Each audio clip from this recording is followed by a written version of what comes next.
And this week on the podcast, the one and only Paris. The less you try and grab and grasp onto things in life, more the better things will come to you. Like, the music does matter, but the content matters more. Just focus on what's in front of you and be present for the people around you. You know, there could just be one track that I make and just puts me from here to up here. Having that little like glimmer of hope that that's a possibility is a nice thing to have, and it gives you drive.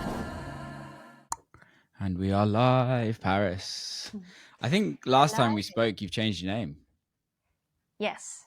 Made in Paris to Paris. Yes. That happened, I think, about 3 years ago now. Damn, dude. Close we were just talking about how time has flown. Like, I generally think you are the first, like, obviously throughout our years of being DJs, we will meet people, but you are the first, you and Jack were the first two people that I kind of like really connected with on like an international, like, DJ friendship.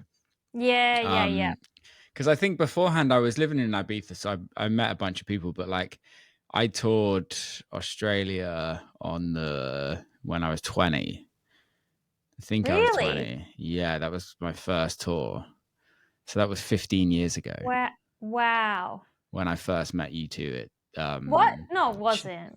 Yeah, it was. It can't be. Not 15. No, you're right. It can't be. Because you're right. It must It's have 10. been about. Yeah.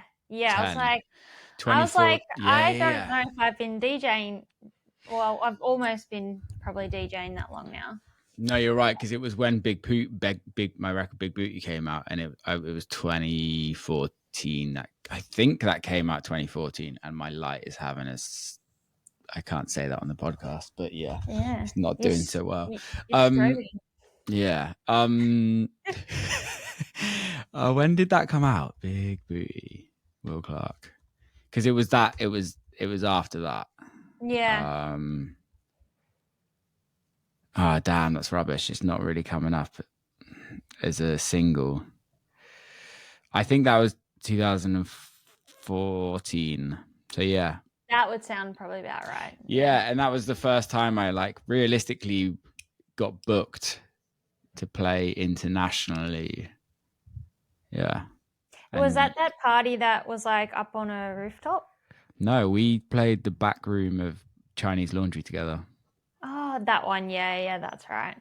I think Butch was in the main room. Yes, yep. I think so. It's pretty amazing how life just like, that was 11 years ago. It seems so crazy, like that's so long ago, but then again, it doesn't seem that long ago, that the first time we met. But it's so weird how like, obviously like we all of our lives just like crack on, and we all do things, and we all experience things, and we meet people, we lose people, and like then we just come on a podcast and just have a chat, and it's almost like you're like back at square one and kind of nothing's changed, right? Yeah. And I feel like it's really funny because we've only hung out like a couple of times in real life, but if you just feel like a long mate for me, like someone that I went to like school with or something like that. We had like an instant connection that was just like, okay, we're mates straight up. It's really weird, isn't it? And got like full, deep and meaningful like first time we hung out. What do you think that's about though? Like why do you think that is between certain people, like that happens? I don't know, like I just felt super comfortable around you. You were easy to talk to. It just felt very like this even playing field kind of thing. Yeah, I think we were both at like the early stages of our careers as well, right? We all wanted the same thing. Yeah. We could relate to each other. Yeah, and I think we could relate to each other. We all did have a proper laugh that night in Chinese Laundry. Yeah. with Paul. Fuck. Yeah. I haven't spoke to Paul for so long. Jesus Christ. Neither. Jesus. Paul teed us up. Yeah, he did. legend. Yeah. He told me the wildest story about his probably shouldn't say on the podcast about his dealing about his dealing days. Wildest story ever. I was like, that needs to come on the podcast. But oh gosh, everyone's got a wild story. Yeah, he's got some good stories. We're really only on here for one thing, right? Yeah. You have decided to make an album called Labyrinth. And I was listening this morning, and it's fucking amazing. Thank you. Why an album? I hate that conversation. I hate that question, because we're that's what we do, right? That's what we're kind of, in my eyes, as wanky as it sounds, as artists, we're pretty much made to do. Like, that is the one thing at the top of the hill, at the top of the mountain, that I believe we all want to do at some point in our career. But it's kind of so frowned upon in our industry now, in the sense of like, albums don't work, and albums, as the business side of thing, that what we're told from the business, albums aren't a way to make your career successful. And yet we still do it. So this is your first album, right? Yeah. Debut? Yeah, congrats. So first of all, like, let's dig deep into it. I've got some notes on some records, but I want to the first question is like, why? Well, I would say that it's definitely not a business move.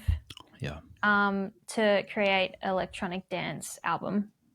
I think it's a more self-fulfilling thing as an artist. Like, we get to a certain point of our careers and we're like just itching for something more than just putting out another single, another EP, another remix. Like, we want to dive deeper. We're usually like really deep feeling humans, like, and I think that's pretty much what it comes down to, and just evolving as an artist, and like, what is that next step? And like, I want to explore like my sonic sound, and like not have to just cater to like short form, and do something like a long form body of work. And it's I think it's for the artist more than anything. But I think I've always wanted to, and it's something that I feel like it's like something you can be proud of.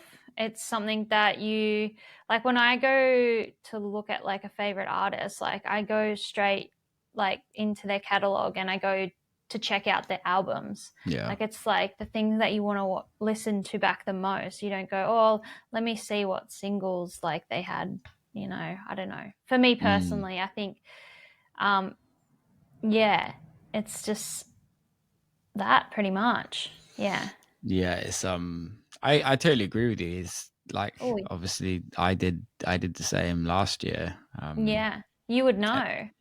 And I think it's not for the faint-hearted either. Like, coming to this point, just about to release, and like, my hats go off to anyone that goes down this route and chooses to make an album, because it's a lot of work, and you got to be hungry for it, I think, as well. Like, I think you got to really want to do it, and not think of what it's going to do for you and your career externally, but just how it's going to be fulfilling for yourself. How do you hold back those expectations? Because I don't know if you have this. I haven't really spoke to you for a while properly about the industry and kind of where you feel you sit in the industry. But I know for me, I'd be lying to say that if when I released the album, I had expectations of the album. Maybe that was kind of like first 2 or 3 singles, and then my expectations kind of like dwindled slightly. But I don't know about you. obviously we're recording this right now before the album's out.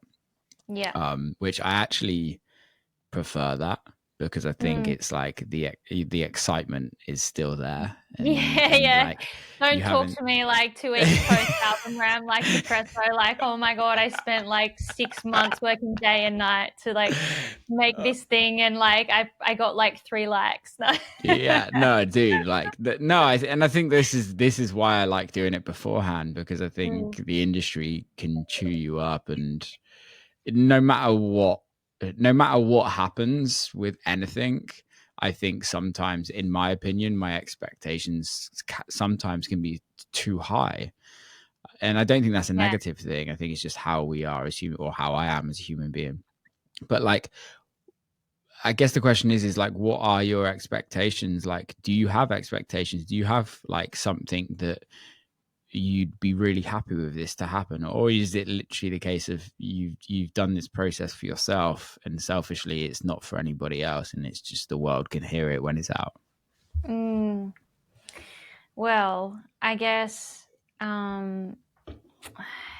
before I wrote the album, I went through like I was just really grappling with myself, and having a bit of a, I don't know, identity crisis, and wondering like, was I on the right path? Like, we had just gone, like, this was kind of midst COVID, and I know it's like taboo, like, to like kind of talk about COVID, but it fucking happened, and it shook up everything, and it changed everything, and like I had a massive period where I was so uninspired and not writing. Like, I had a massive gap in my release schedule, and that really affected like me playing shows, getting gigs, and then, you know, like all the fresh new kids come on the block too in that process, and with the amount of noise that's going on these days, it's so hard to, you know, be in the forefront. And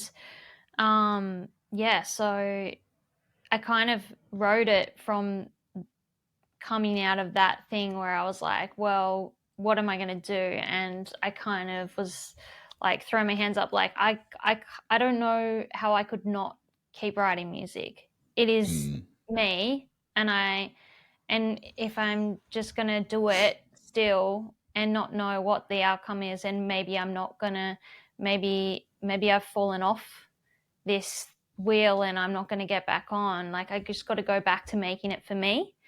And that's when I started, like, the juices started flowing again, and I started just being playful and trying to not put expectations, and like just writing for fun and exploring like different sounds and the different sides of like me and like my interests, and kind of just leaning more into that. And that's when I started to bundle up like quite a few tracks.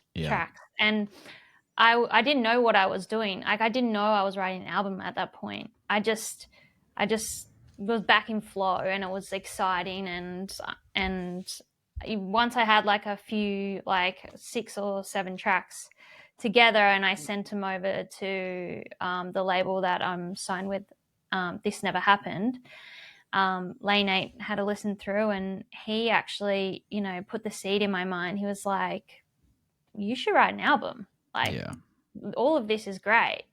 And just having that one person believe in you when you feel like, I don't know, you're not worthy, like, it can literally change your perspective on yourself. And just having that, I don't know, it was so I'm very grateful to Lane 8 for really supporting me and mentoring me through writing the album, and, you know, believing in me, which was kind of just what I needed to hear in that moment.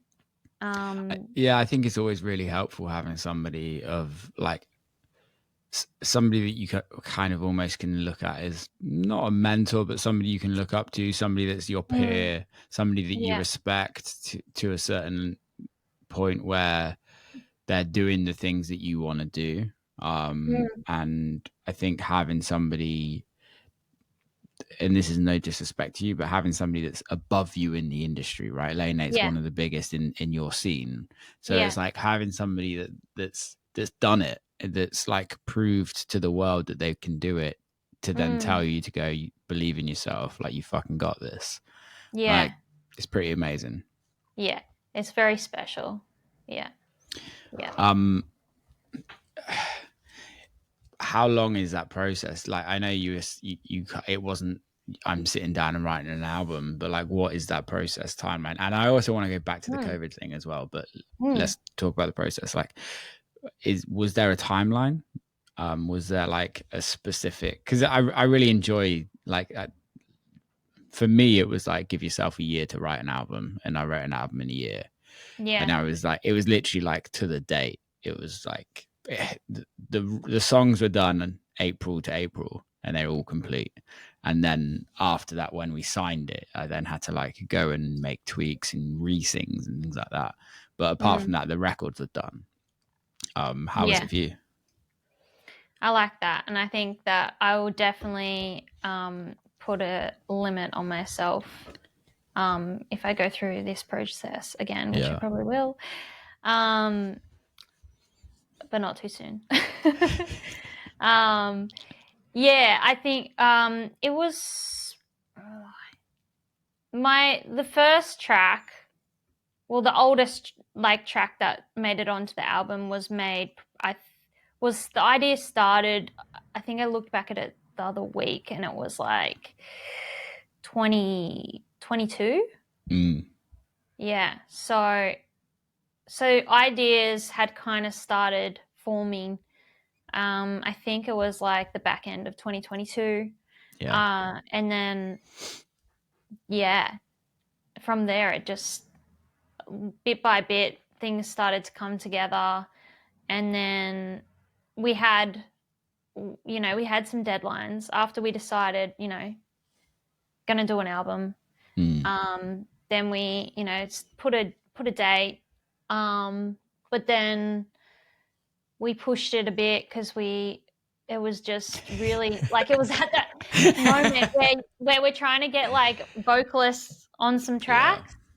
And oh my gosh, I just had the worst luck with the vocalist process. Like there was just so many like situations, and they just weren't aligning. And there was like a couple of tracks that I wanted, like I had in my mind they were going to be vocal tracks, but in the end I ended up just doing my thing on it. And I'm glad I did. And like I feel like there's like this big pressure that you have to have a certain amount of vocal tracks and stuff like that. But it was really nice from the label's perspective that they were more than happy for me to pretty much only have 2 vocal tracks on there. And they were just like, your instrumentals are solid. We love them. Like it doesn't matter. Let's just, just do. I think it's amazing as well, because it's like the records have their own identity as instrumentals. I think sometimes people put vocals on records because the instrumental is not that interesting. And the record's built around the vocal. But I think when you don't have a vocal, you have to build a vocal in the record using instruments and using melody. And I think especially the genre that you sit in, it kind of allows you to do that. Like Flourish is probably one of my favorite records on the album. And that like synth line is better than a vocal, right? There's something super like weird but beautiful at the same time of that like, it's almost the top line of a vocal. And you couldn't really put that in if you had a vocal. It would have to question and answer. And I think sometimes like on my album, every record had a vocal, And I think to a certain extent, it was, if I was to do it again, it would be like maybe just cut like 5 vocals out of the record, out of the tracks, and kind of just go in on just weird club shit or weird electronic shit. Because I think it's like, at the end of the day, we're making electronic albums. Yeah. Like electronic albums never really had vocals on unless you're writing like a pop album, right? Yeah. Yeah. It's true. Or a pop electronic album. So no, I it's amazing. Also working with vocalists can be a fucking nightmare. Yeah, it was just a lot of waiting, like, and I'm like, what? And then it just doesn't, like, sometimes it just doesn't work out and it doesn't align. And but the 2 vocals that I got on there, like, I'm happy with. And I think it was kind of good that I got to do a whole lot of tracks that didn't have vocals, because I personally am drawn to those the most anyways. And I love when people can get super quirky and create these cool synth lines and stuff like that. That's what I'm really drawn to. Like, that's what excites me the most about electronic music. So I'm really like so happy that I got to like dive into that and you know, really like explore that for myself.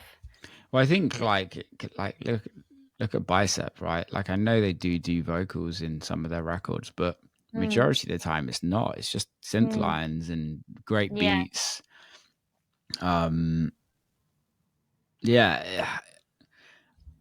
talking to great, I think it's Black Dahlia, or is that how you pronounce it? Yeah. Let me just quickly check that it is the one I'm on about, because I think it is. What the fuck is going on with this drop? Like, it's wild. It sounds so good. And I was trying to work out the syncopation of like the drums, and like especially after the second drop, and my brain was just absolutely frazzled. And I was like, what the fuck is going on here? But it sounds so good. Oh, thank you. I know there's a lot of different grooves going on, but working cohesively. Yeah. And that seemed to have like happened a few times, because sometimes I just don't even know what the fuck I'm doing. I'm just, that's how I produce. I was never classically trained. I just press record and just twist knobs and make sounds, and if it fits, it fits. And and sometimes like that just tends to happen. These interesting, completely different syncopated things are going on, and I'm layering them, and then all of a sudden it's just like, but sometimes I second guess myself. I'm like, is this working? Like, am I I'm enjoying it, but is this actually working, or not? Do I need a second ear? No, but that's why that's the thing for me. It was like, so I've got a mate of mine who used to live with me, called, his artist name is Un, and he makes like really industrial, like great techno, like really industrial, like kind of hypnotic techno. But he also makes like he also makes ambient albums under another project. But his like beats are just fucking mental. And when I was listening to Black Dahlia, am I pronouncing it correctly? Yeah. It kind of gave me that, where it made me actually think of like, I had to listen really hard to like what's going on, in a sense, and that's not in a negative way. That's purely in a like, oh, my brain really needs to like concentrate on, because I think I'm sure you do the same. We're not really listening as a listener. We're listening as, how the fuck did they make that record? Yeah, exactly. And for me, I'm like, sometimes we just don't listen as a whole. We're listening to each little sound and like trying to split it all apart. Yeah. That's why I don't like going to a club. That's why I don't like going to clubs. I spend my whole time like critiquing records. I swear I feel the same. I feel the same.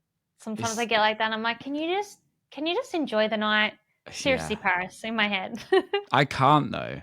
I genuinely can't. It's just like I'm either critiquing the DJ or the sound guy or girl or the fucking record that's being played. Oh, so guilty of this.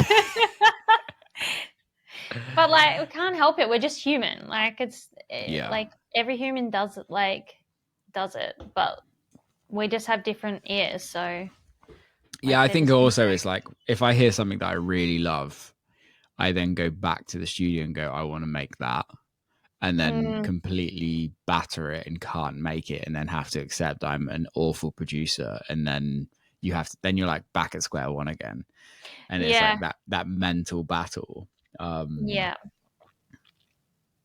that record is insane, genuinely fucking insane.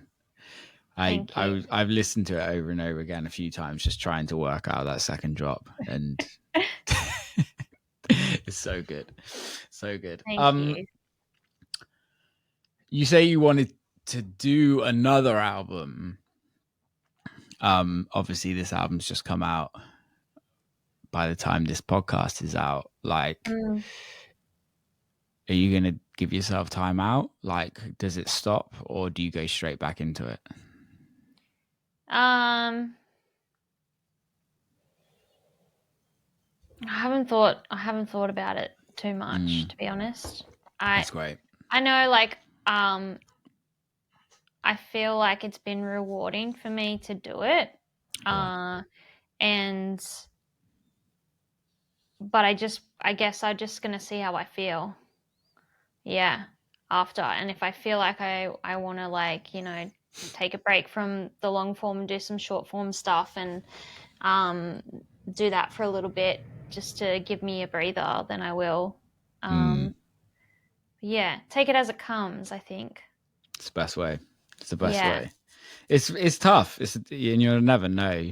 Like, it's like the day you decide to make an album, right? It's like it feels so freeing, but your whole career has led you up to that point. But it's taken your whole career to get you there. And although it's probably always been something in your brain that, like, for me, it was, I really, really wanted to do one in 2018, and I wrote a lot of an album. Yeah, right. And then scrapped it completely because the team that I was with didn't want to do an album, and looking back, the music wasn't great. And then I wrote an album as a duo with somebody else in like 2 months. We just like completely boshed an album out really quickly, and it was great, and it's still unreleased and will never probably see the light of day. What? Yeah. But then, like, I think as the Will Clarke project, it was like that it was almost like a meeting with Ryan, my manager, and we were like, okay, now it's time to do it. And I think when that day you decide to fully do it is kind of like, we're fucking game on, people. Let's go. It was, I can literally feel how I felt when I was like, I'm doing this. How did you feel? Like, just so excited. Yeah. Like, and just like I was going to a new country for the first time. Like that feeling of like, oh, what am I going to explore? Like, what am I going to find? Like what are we going to do? Like, just everything like that. That's, so exciting when you get that freedom to explore being creative. Did you enjoy the process? Yes, I did. I feel like I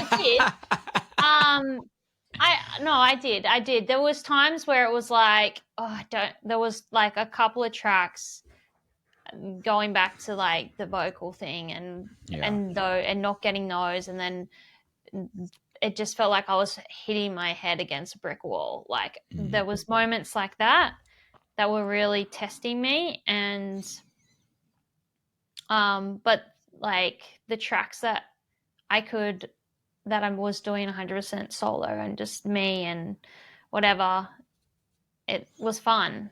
Yeah. For the most part. Yeah, I think roller coaster. It is, and it's also the pressure we put on ourselves, right? Oh yeah. That, like, and also I don't know about you, but I still always have that thing in the back of my head that you're still one track away from being the biggest artist in the world. And I don't know, do you get think that? like, yeah, I do think about that.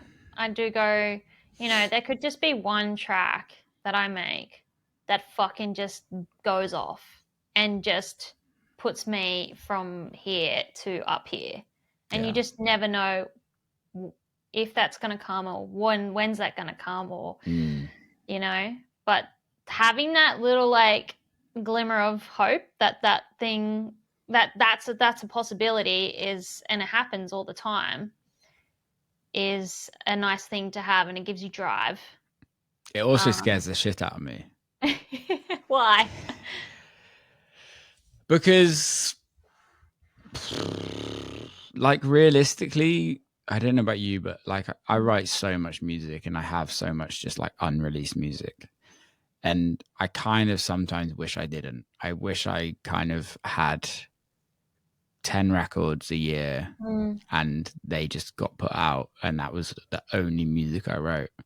Because I have that constant thing of like, oh, did I put the right record out?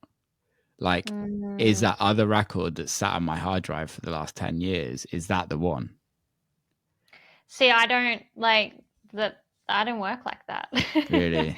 I don't, like I will try and finish, like I probably at this point in time, there's probably I don't know, that I can remember from the last, like, say 5 years, I reckon there's probably about only 20, like 15 to 20 projects that like got started and they're just like little sketches that I hadn't like fleshed out. Oh, that's I it. hate you. Like I'm one of those people that just has to like figure it out.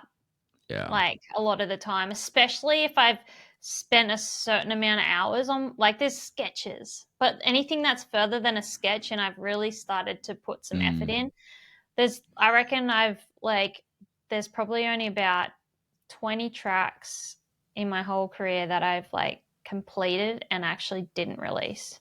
Oh, dude. The list is just like, for me, it sounds like yours is huge. Yeah, it's ridiculous. I've got like 2 side projects, like with 2 full albums, pretty much. Wow. And just for my last album, it was like 50 complete records to get to that. But I was listening to Tape Notes, which is an amazing music podcast. I don't know if I love that podcast. Yeah, it's really good. Podcast fan. Yeah, same. Yeah. I was listening to the reissue of the Caribou one, and he was saying per album he's doing 900 records. Takes him 4 years, 900 records, and I think some of those are like a lot of sketches, but like 900. That's insane. Like I do a lot of writing. Yeah. But like 900. That's fucking stupid. What? I don't understand. How do you even go through 900 records? Yeah. But how does that even store on your computer? I know. You must have like one of those like Mac block things and just keeps adding and adding. And then just buys another Mac block and sits it there. My WhatsApp keeps on crashing at this moment in time because it's saying I don't have enough memory on my computer. And it's so ridiculous. I've got 4 terabyte. And I'm like, how have you got... I deleted a bunch yesterday. It's so annoying. Can you remember like literally 10 years ago, 4 terabyte on a laptop would have been like 20-30 grand? Yeah, that's crazy. Hey, right? What did you have? One of those like Mac box things? Is that what you got? What are they No, called? I just use MacBook Pro. Mac Pro, yeah. Yeah. I've only got 1 terabyte. Really? Yeah. I think because I have the podcast, so I edit everything on there as well. Like the podcast file takes up a lot, but I just run everything on Dropbox. Yeah, and then just so do I. Yeah, it's the best. Yeah, it is. I can't trust those Google Drive people. Just can't stand them. Yeah, whenever I get one of those, I'm like, what the fuck? What are you doing? It doesn't even work. Yeah. Like, I can't even download this. Yeah. It says it's zipping for 4 hours. Like, fuck off. Yeah. Wildfire. Rinzen. He's popping off right now as well. He also remixed Set Me Free on my album. You remixed You Alone on my album. Yeah. Which you smashed. Thank you. How did that relationship start? Through This Never Happened. Yeah. He's been releasing with them for a while now. And that project, I had finished it, and I had a vocalist actually jump on it, and she did some stuff. And then it was kind of like almost there, but like just we're still trying to figure it out. And then the label recommended Rinzen come on and have a whack at it. And so then he did his thing, and it kind of it changed quite a lot, formed like into, like he put his flair on it, like big bass lines and stuff. And it started off like very kind of almost like early 2000s trancey kind of, not heaps trancey, but like kind of just like a softer kind of thing. But and then that changed, and then the vocalist then was no longer happy with how she sounded on it. And then so she pulled out, and then we ended up and then I ended up finding a new vocalist, and then that vocalist then also needed help from another vocalist to do the writing, and that was just like that record took forever to finish. But we got it to a really good place, and helped work on like the lyrics and stuff like that with the vocalist and everything. And I think it turned out really good, and I'm pretty happy about it now. Yeah, it's a great record. It took a while, just winding round. It's really hard, isn't it, as well, when I guess a lot of the vocalists that you work with, are they not where you live? Yeah. So you're not in a room with them? No, it's pretty much remotely. Like, I haven't really worked in a room with any vocalist. Really? Actually, no. The vocalist, one of the writers on on this project, she did actually jump. I did a writers camp, and she jumped in, and that's how that kind of relationship started. Yeah. But it was very quick, and then we went off, and then she could no longer actually do the recording, so we got another vocalist to record them.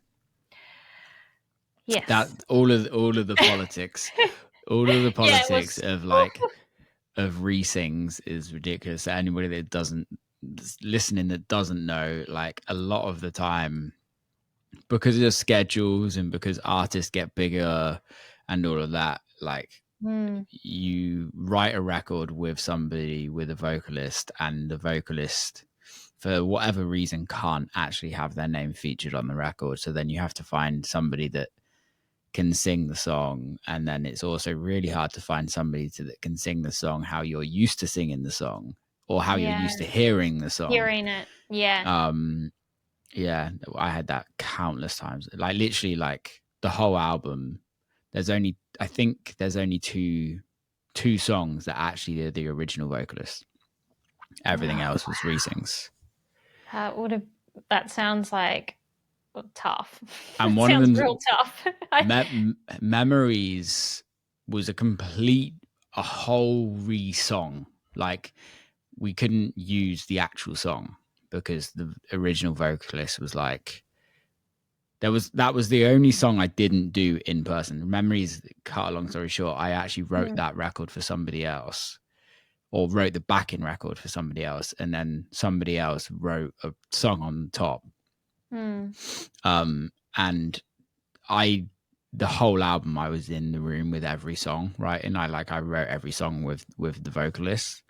And that Memories, it wasn't even called Memories anyway. That record, we had to rewrite a whole record to it. So like going into the studio with Georgia Meek, who's on Memories, I was like, I don't know how we're going to do this, because I love what we made originally, that other person wrote. I love it, and I love the backing track. I don't know how we're going to write a record that like feels recreates similar. that feeling. Yeah.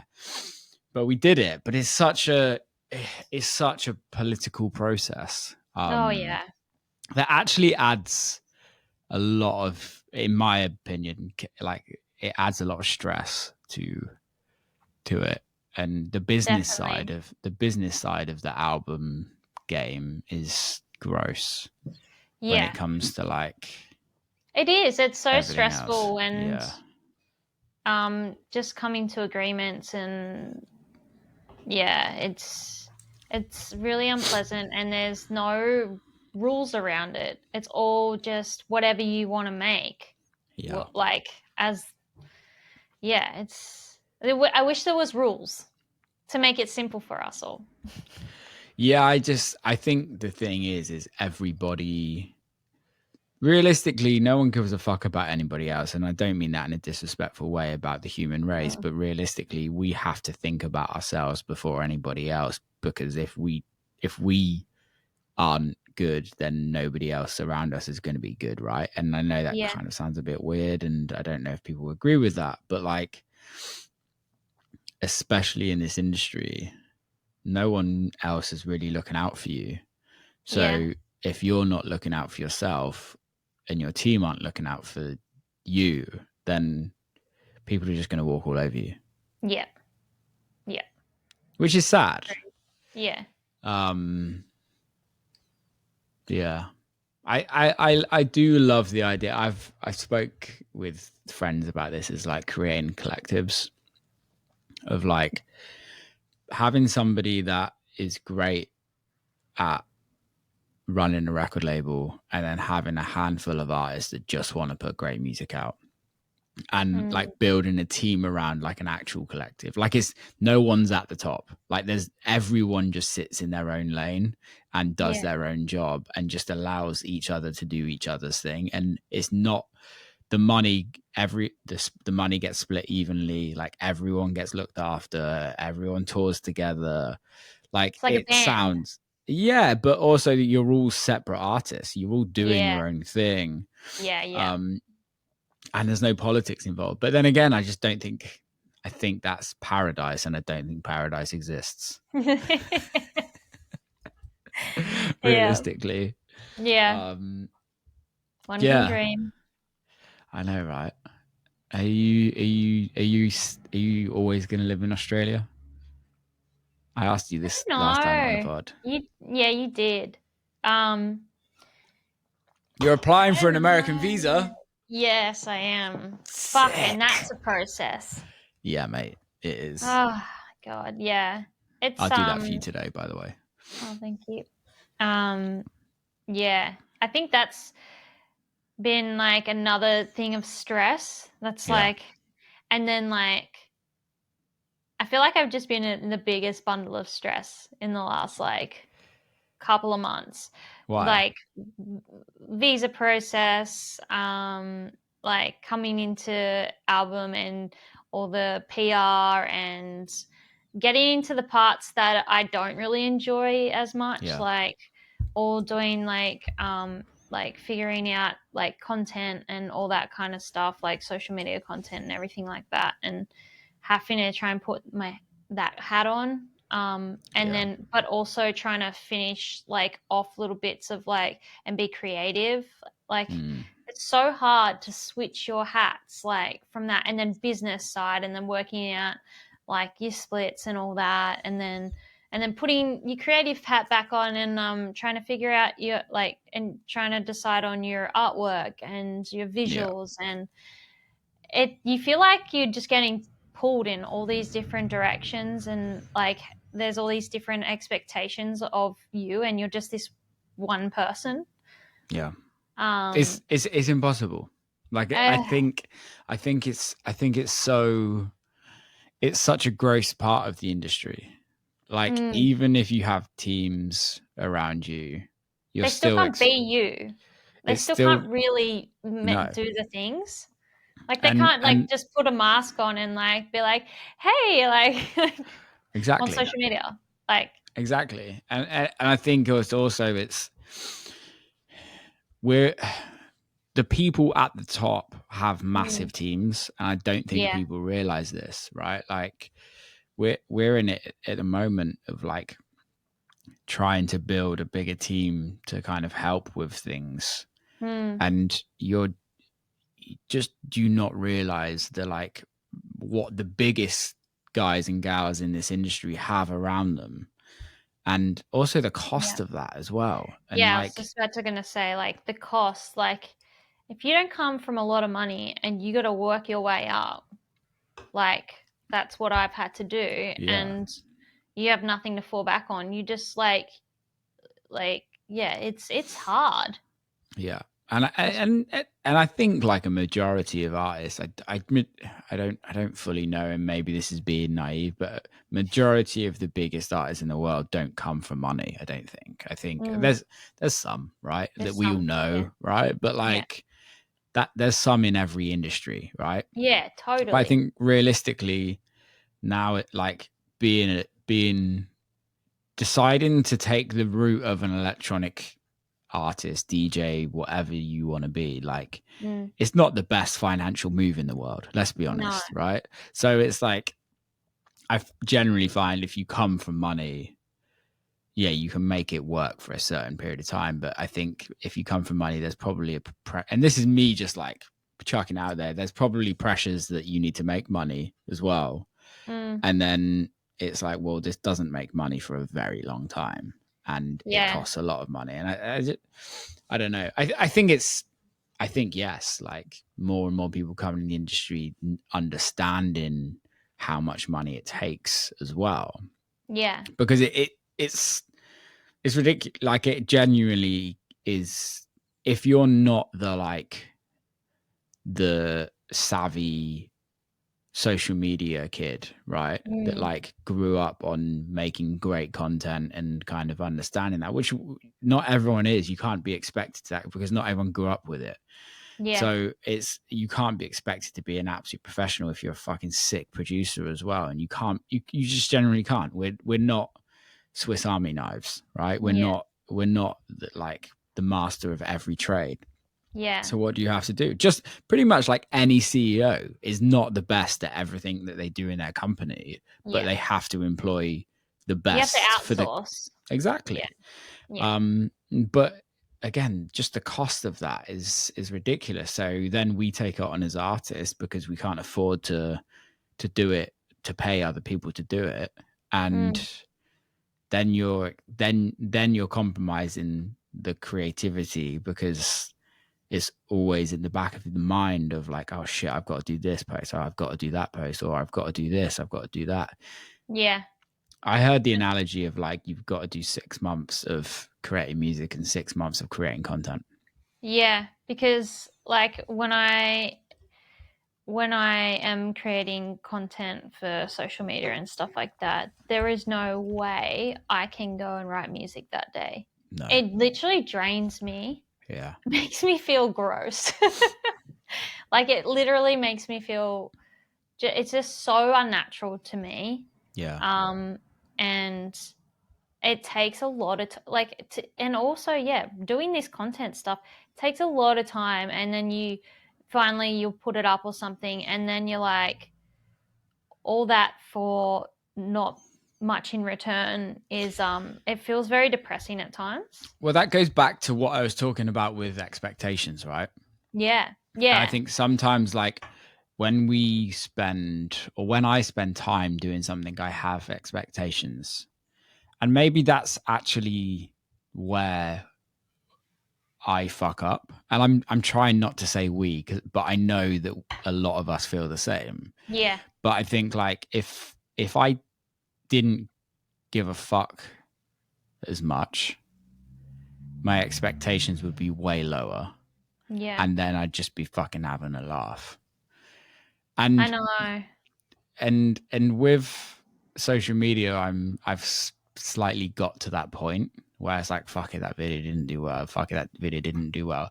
But also the conversations that I'm having with my team is like, guys, we need to up our game. Like, if we want to be the best, we need to compete with the best. If we want this podcast to be the best podcast in music, we need to be putting out content that's better than anybody else. Like, if I want to be the biggest artist in the world, I have to be putting out content. Like, the music does matter, but the content matters more. So it's like, it feels like that, doesn't it? Oh, 100%. 100%. And I really want to be proven wrong. I really want to be proven wrong. But, like, the biggest in the world right now aren't the biggest in the world because of their music. Yeah.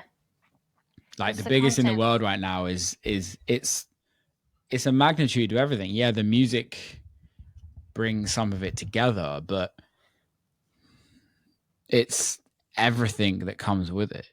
It's the brand. It's and what's in that brand. The music is part of that brand, but it's carried by the fan base, which is carried by great content, which is carried by great support from other artists, great promo. It's everything now. And that's it, the promo and stuff too. But I've, like, always believed in having a solid brand and, like, 100%. Really figuring that out. That's, like, that's always been very important to me, and I've really tried to, hone in on that and do that for myself as an artist. And I think it really gives you an identity in this world. But it's when there's the pressures for social media and to go viral and all that stuff like that, and it's just the amount of noise. It's pretty gross. It's pretty gross, but it's also something that we also I really don't want to complain about it, because I don't think it's healthy to complain about it, because it's just the fact of what it is. What it is. It is what it is. Yeah. And I think it's not going to change. No, it's only going to get worse. Personally, in my opinion, it's only going to be, like, even more. Well, it's just a classic thing. Is like, but also there's such a positivity about it as well, that, like, there's literally artists that have 1 million followers on all of their socials that are playing massive shows, and I've never heard of them. And that's not me saying I should be the absolute guru of the electronic music industry, but literally pre-COVID, you as the artist pretty much knew what was going on in the industry and who was popping off, right? And, like, who was doing massive shows and things like that. Now, like, the way the industry works is, like, there's new kids popping off left, right, and center, and a huge, and I think it's fucking amazing. Yeah. I think the industry getting bigger is an amazing thing for all of the artists in the industry. Yeah. Do you agree? Yeah. I don't know. To be honest, I don't really think about it too much. Yeah. Really? And then when I think if I think about it too much and it gets too big, I get overwhelmed about it all. And then I just go, I need to center myself and, like, just focus on what I'm doing. Can you teach me how to do that? Well, yeah, I don't know. You've always done that, though. You've always done that really well. You've always made, like, I remember talking to you, like, when you were, like, leaving Sydney, right? And you were like, this is the decision I'm doing, and I'm doing this for me because this is what I need to do, right? Yeah. You've always been that type of human being. It's like, where does that come from? Like, do you ever have those like internal battles with yourself? Yeah. I guess like I have just done so much like deep diving on myself and like gone through lots of heavy experiences and processes and having to, you know, just figuring out who I am as a person, and that I need to constantly ground myself. Yeah. And try and get myself back into presence, because, you know, like I can easily like overthink. I can easily be distracted, anxious, like, and it's just tools that I've learned along the way that that I know work for me, and meditation, and just becoming self-aware of me and my triggers, and knowing that if like I can't be a good person for everyone else if I like am not feeling good inside. So just doing something for me so I can be a better person for everyone else around me. And I think it's just lessons. Yeah, Life I love lessons, that. you know? Yeah. Takes time, right? And you ebbs and flows. Yeah, the ebbs and flows. Crazy. Life can be a bitch though. Telling me. Yeah. But it's also, like you said, it's like what you make it, right? Yeah. And it's like I'm a slight believer of it happens for a reason. I was massively, and then like that kind of changed. But I think it is just important to really try and focus on yourself. Yeah. And you can only affect the very small community around you. Yeah.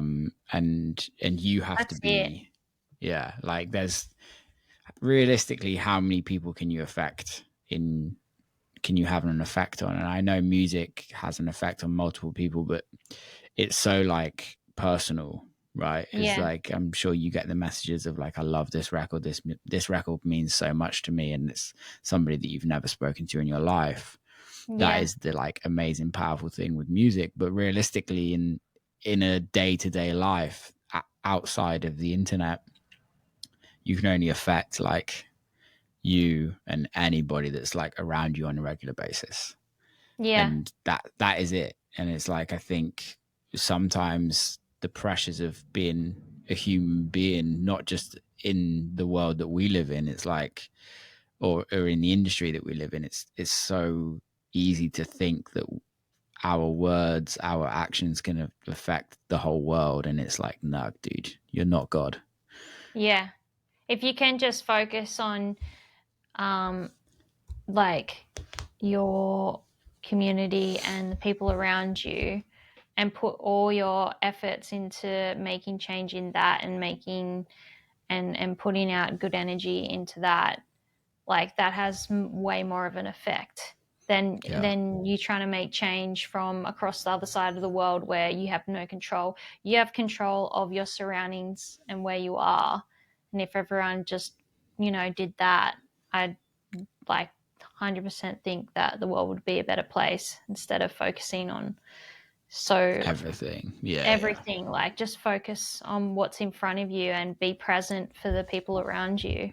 Yeah, I agree. I think that is also the issue, right? I think there is that sense of like, we're open to so much. We see so much now. We almost see too much. And that's the thing. This is the like with internet and social media, like before all that, we only saw what was in our communities, and we could help directly, and we could be hands-on and like on the ground and making change. And now we just get bombarded with so much, and like it's there's pros and cons to knowing what's going all around the world. Yeah, I don't think there's any pros, in my opinion, because I think those things have always been happening, right? Yeah, always been happening. We just don't know about it. And I think, you know what, I'm trying to bring this back around to music, but sometimes when you open up a blank page on the canvas and you don't know what you're doing is when the best things come out. Yeah.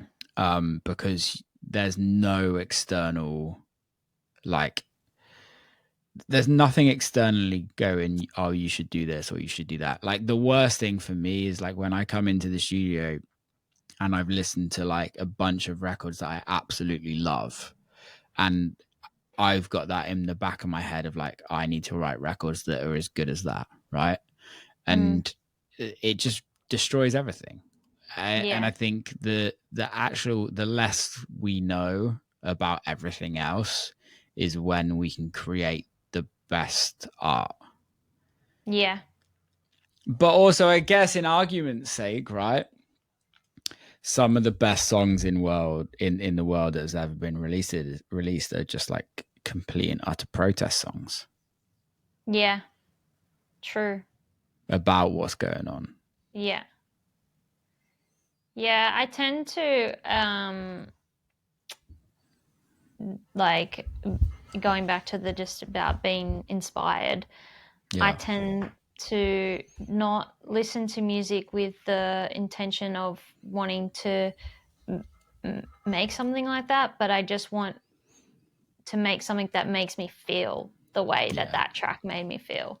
Yeah. Like, and that's what I seek. And like in it, and I know if I just let go expectations and just play around with a curious mind, that breeds creativity and can unlock the most weird and wackiest things out of my mind. And hopefully I then bounce across something that gives me that same feeling. And it's just this excitement. And I also get it from traveling, like traveling as well, like is just so important to me. And getting, like, even just exploring in nature and stuff like that, or traveling to countries, different cities, like just being inspired by exploring is massive for me and my creativity. No, I agree. Certain cities just make you feel something different, right? Or not even cities, just places. Yeah. And just even the architecture, like being inspired by architecture can just make me go off and make something. Yeah. Yeah, it's strange because I think I want to go back to the COVID thing, because I was having a conversation with one of my best friends last night, who's also in music, and it really feels like now, I know COVID was a long time ago, but it wasn't in the grand scheme of life. But I generally, in my life, I genuinely feel like the effects of COVID, from what I'm seeing in the world or in the community, the effects from COVID are actually hitting more now than they ever did before. And it almost feels like the aftermath of COVID, like we're actually only seeing the aftermath of COVID now in the mental world and the physical world of like what's actually happening in the like immediate communities. Yeah. And I think for me, I've kind of lost that inspiration from traveling, of cities, of places. Because I think and this is purely a me thing, but it's like my expectations have completely changed. And I think that's coming from out of COVID. My expectations beforehand were like slightly more naive. I think I was maybe like a younger and didn't realize that life was so fragile then. And I was just kind of floating around life as in life. But I think after COVID and the past few years, I feel like there's like almost like a necessity of success, and I think that's actually like gets in the way of the creativity and gets in the way of like actually enjoying this industry as much as we should, or I should. Do you ever get that? Yeah, to an extent. Mm. Yeah. Yeah. I don't know.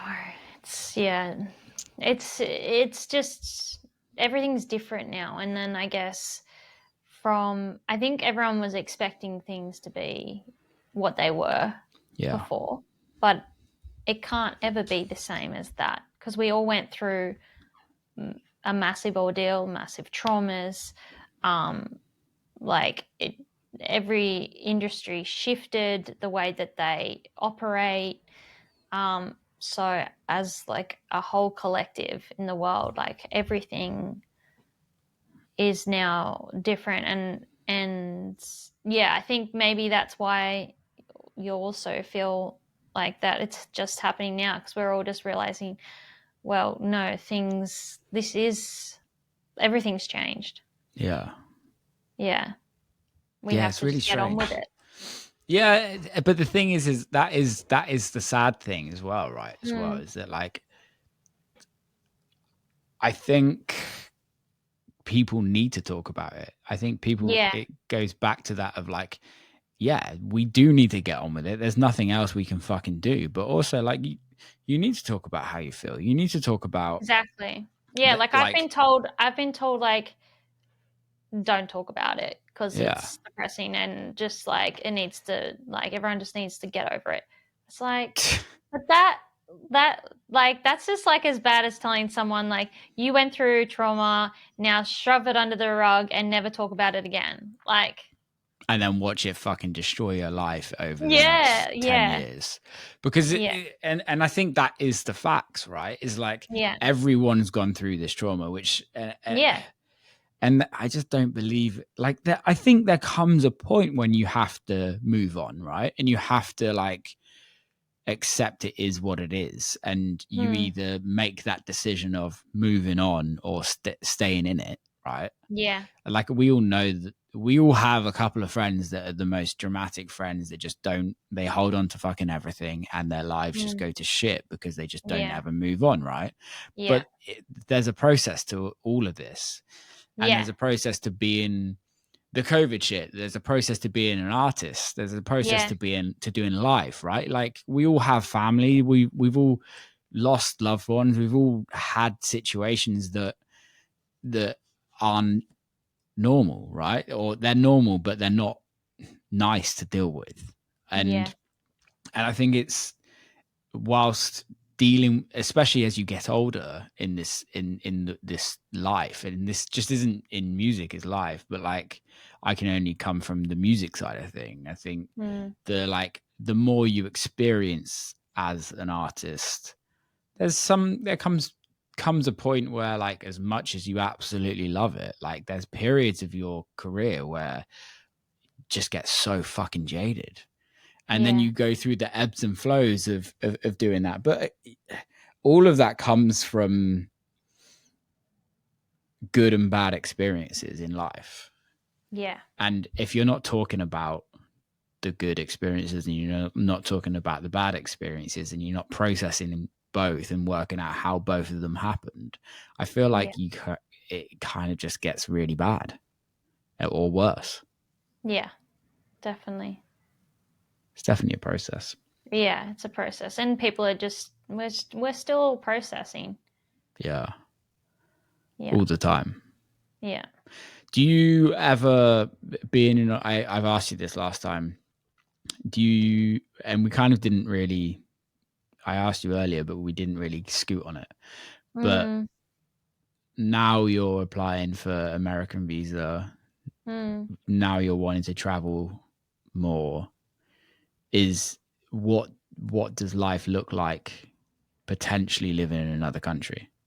Or is Australia always full time? I think when you initially asked me many moons ago, I was like, oh, no, I don't see myself living anywhere else but Australia. But I think since then I've done a lot of like letting go and like trying not to be like attached to things. Yeah. And like knowing that things come and go, and the less you try and grab and grasp onto things in life, the better things will come to you. And so I think my mind has changed a bit, and I am just open to being taken wherever is right for me, and whatever is gonna, make my life better and improve my overall way of living. And so I'm changed on that, and I'm now more open to possibly landing wherever. Yeah. I love that. Yeah, it's a nicer way to live, not attaching so hard. Yeah. No, I love that, dude. The album's amazing. Thank you. Proud of you. Thanks for coming on. I love this conversation. I feel like we could carry on, but I think people will just be like, shut up, you two. Labyrinth album is out now. Go check it out. Go follow P on socials and just fucking stream the album all day long. Yeah. Blow it up. Hope you all like it. Yeah. Yeah. Thanks, mate. Yeah. Till next time. Peace. Okay. That is a wrap. Thanks for listening. P, thanks for coming on. Loved it.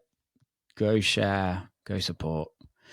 I love you all the best. If you're listening at this time in the podcast, then you're all mental. But thank you very much. Till next time. Peace.